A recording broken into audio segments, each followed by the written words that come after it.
O Pausa desse começo de semana, dessa segunda-feira, já está de volta. Hoje a gente está falando sobre estacionamento aqui no Pausa, é direito do consumidor. Eu estou recebendo, inclusive, o advogado, o doutor Eduardo, que está conversando com a gente sobre essas questões. No bloco anterior, a gente falou um pouquinho sobre essa nova lei que obriga aí os estabelecimentos, os estacionamentos, na verdade, a se responsabilizarem de fato, né, e a não colocarem nenhuma informação dizendo o contrário pelo que está dentro dos nossos veículos, em caso de furto, roubo ou alguma coisa do tipo. A gente falou também sobre aquela polêmica da gratuidade dos estacionamentos particulares. E agora a gente tem uma matéria muito legal para você, para a gente continuar discutindo aqui isso. O vídeo-repórter Fernando Peron, ele vai contar a história do Gustavo. Alguns objetos foram furtados de dentro do carro do Gustavo. Esse carro estava em um estacionamento de um supermercado.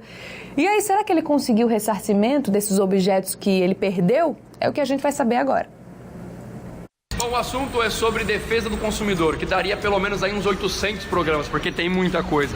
Tanto o consumidor não sabe os direitos dele, como às vezes a pessoa que está prestando serviço não sabe o direito que o cliente dele tem.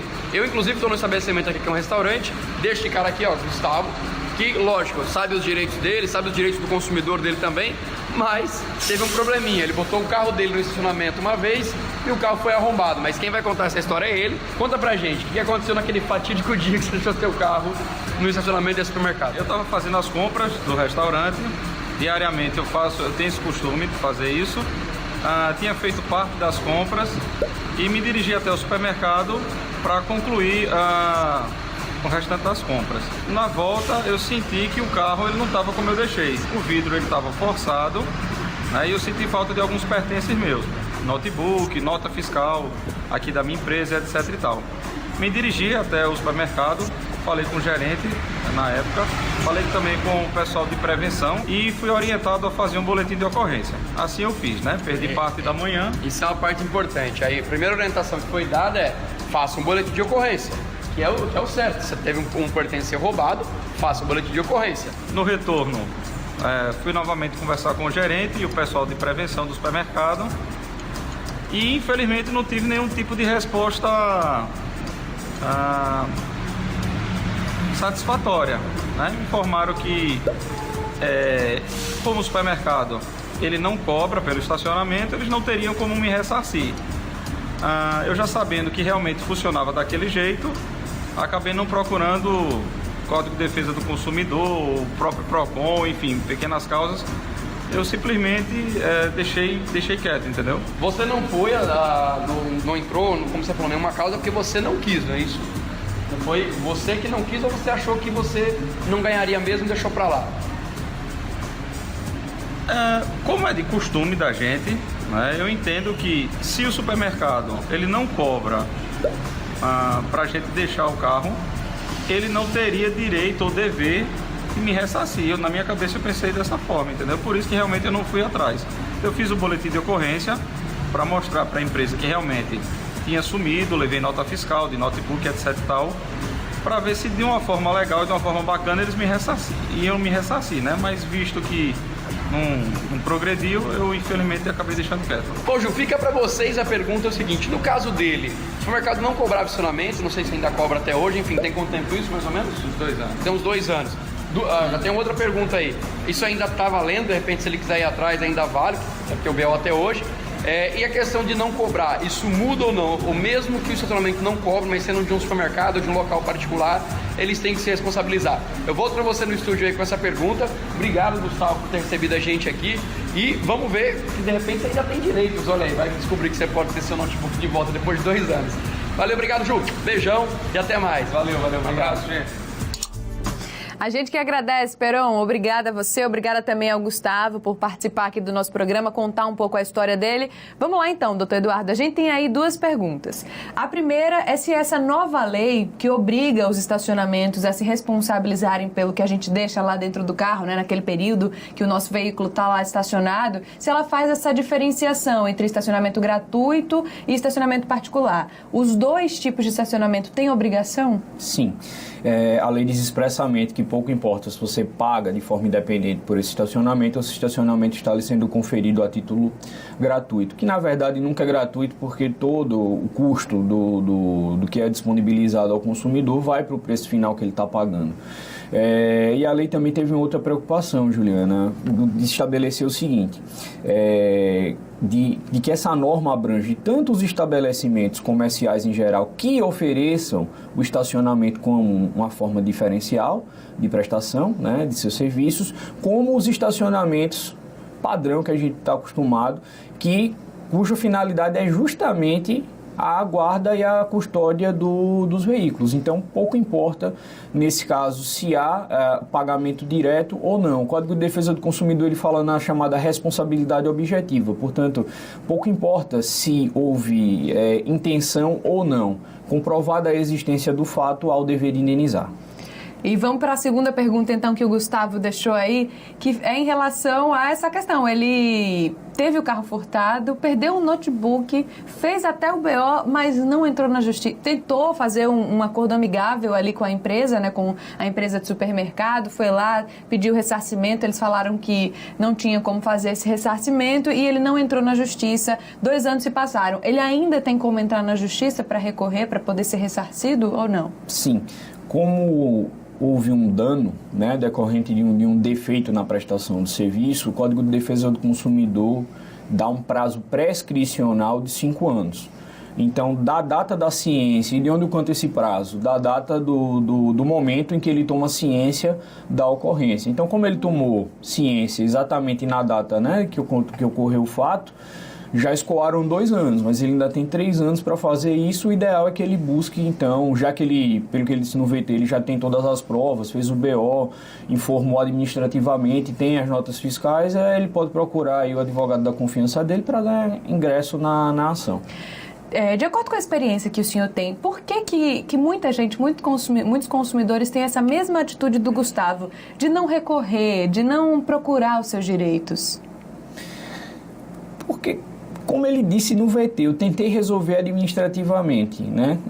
As pessoas têm uma ideia de que o Poder Judiciário, às vezes, é muito moroso, é muito lento.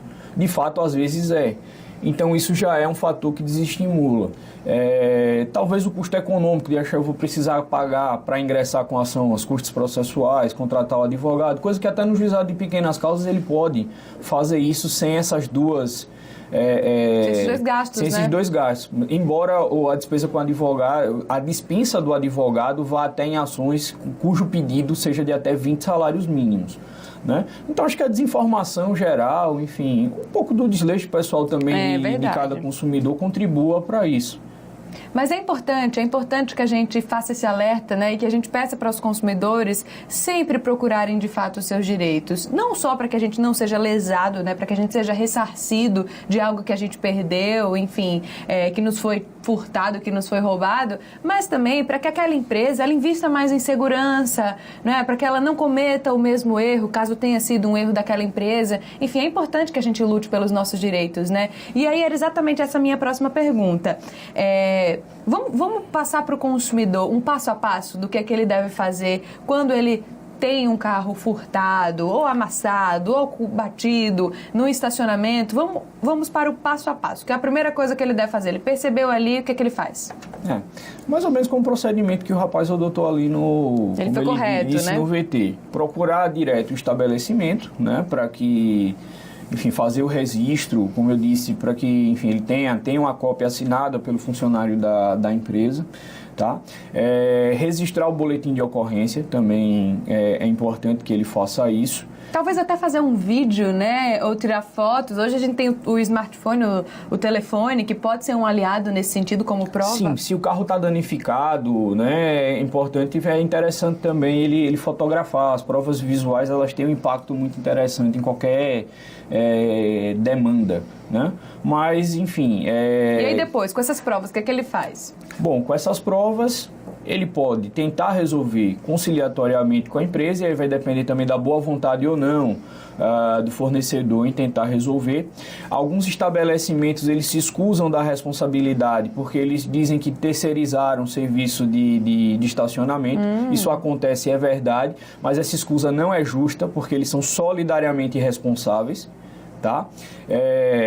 Até porque se for ele que contratou, né, o estacionamento, são eles que lá dentro vão determinar como ocorrerá essa prevenção de perdas ou como vai ocorrer o ressarcimento ao consumidor. Mas depende, em primeiro lugar, da resposta da empresa. A gente tem que pensar em resolver os conflitos de forma, né, pacífica, conciliatória. De fato, se não há condição de resolver isso, ele pode tentar ainda o estágio intermediário, que é procurar o PROCON, embora o PROCON não possa obrigar as empresas a ressarcir danos, né? Não havendo acordo no PROCON, a empresa pode ser autuada pelo descumprimento dessa norma administrativamente, e aí vai restar somente para esse consumidor a via judicial. Ele pode procurar defensoria pública, algo do tipo? Pode procurar defensoria pública, ele pode procurar nos juizados especiais. Quase todos os juizados especiais, eles trabalham integrados com núcleos de prática jurídica das faculdades de direito, ou seja, os estudantes geralmente do último ano da faculdade, eles atendem esses consumidores, abrem as queixas, né, e caminham essa demanda, a petição, digamos, inicial para o juizado. Não há o acompanhamento, o consumidor ele se acompanha sozinho no processo judicial, tá? E ele tem essa possibilidade, né, também. Ou, se ele achar mais prudente, mais seguro, contratar um profissional, um advogado, para ir auxiliá-lo da forma correta e adequada para buscar o máximo possível em termos de reparação a que ele tenha direito. Ok, então, doutor Eduardo, agradeço muito a sua participação. Muito obrigada por esclarecer as nossas dúvidas, trazer algumas orientações aí pra gente. E vamos em frente, que a gente precisa ter informação, né? Informação é poder. Com informação a gente pode lutar pelos nossos direitos aí. E é isso, conseguir, né, essas conquistas, essas vitórias. Muito obrigada, até a próxima. Eu que agradeço o convite. Pois é, o Pausa dessa segunda-feira fica por aqui. Eu espero que a gente tenha esclarecido também as suas dúvidas. Eu desejo para você um ótimo final de tarde. Aproveito para reforçar que amanhã a gente se encontra. A partir das 2h20 da tarde, eu já estou aqui te esperando na TV Pajuçara para mais um bate-papo, mais um tema para ser discutido aqui junto contigo. Até amanhã. Tchau, tchau.